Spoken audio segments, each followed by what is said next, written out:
In this video, I will show you how to sign up for chess.com. Simply open up chess.com app or website. After this, you will find this sign up or login page. From here, you can choose to log in if you already have an account, but if you don't have an account, you can either continue with Google or you can continue with email. For now, let's go with Google. From here, choose the Gmail account that you want. Then click on agree and share.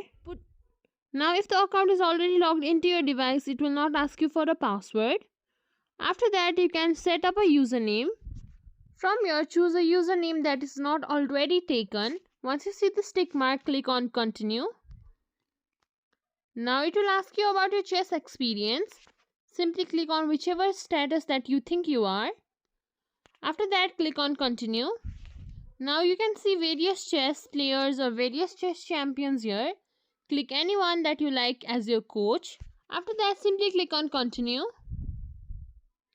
You can find your friends on the chess.com, but for now I'll simply say you can find your friends on the chess.com to play with them. For now, simply skip. You can even search them on Facebook or send an invite via email. Simply click on skip. Now it will ask you if you want to buy a subscription. For now, let's go to no thank you. Now your chess.com account is created. You can play however you want. If you think this video was helpful, please like, share, subscribe to our channel, and thank you for watching.